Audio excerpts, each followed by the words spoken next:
Salam alaikum, j'espère que tu vas bien. Aujourd'hui, je te partage 18 conseils de Omar ibn Khattab, un grand compagnon du messager de Dieu, le deuxième calife de l'islam. Et vraiment, ces conseils sont magnifiques. Donc, on va commencer et j'espère que si tu n'as pas compris, tu vas réécouter la vidéo. Et n'oublie pas aussi de mettre les commentaires. De dire ce que tu penses des 18 conseils de Omar ibn Khattab. Et n'oublie pas aussi de t'abonner et d'aimer la vidéo et de partager. Maintenant écoute et ouvre bien tes oreilles. Omar ibn Khattab posa pour les gens 18 paroles qui sont toutes des sagesses. Il a dit 1. Tu ne peux punir celui qui a désobéi à Allah envers toi d'une meilleure façon que d'obéir à Allah envers lui, en rendant le mal par le bien. Ici Omar ibn Khattab te dit, quelqu'un fait du mal ou il désobéit à Allah, au lieu de lui faire du mal, fais-lui du bien, jusqu'à ce que son cœur change, il devienne une bonne personne. 2. Considère ton frère de la meilleure manière jusqu'à ce que vienne de sa part ce qui te dépasse.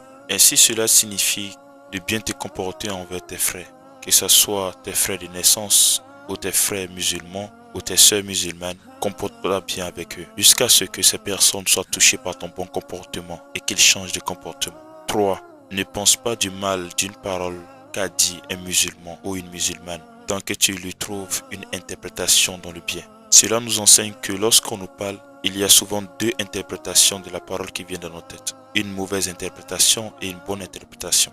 Alors Omar te dit de choisir la bonne interprétation parce que cela fait partie de la sagesse. Lorsqu'une personne parle, on nous dit il n'y a pas de mauvaises paroles, mais il y a des mauvaises interprétations de la parole. Et Allah nous dit dans le Coran aussi que de bien parler parce que Shaitan se mélange dans la parole des gens pour créer la discorde.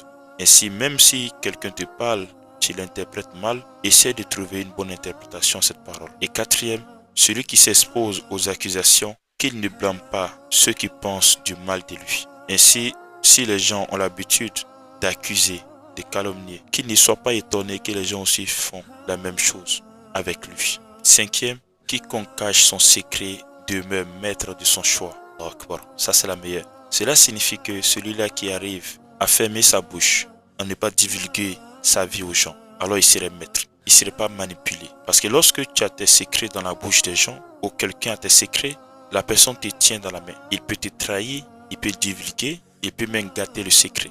Ainsi, cela nous enseigne que tes secrets, garde-les. Ne dis pas à tout le monde. Et 6e, Omar ibn Khattab dit, tiens aux frères véridiques et vis entre eux, car ils sont une parure dans la vie, une facilité et une réserve pour la difficulté. Cela nous enseigne qu'il faut avoir des amis qui sont véridiques et non des amis qui sont hypocrites, qui ne vont pas te dire la vérité, qui vont te laisser dans le mal, qui ne sont pas prêts pour te conseiller. Il n'y a pas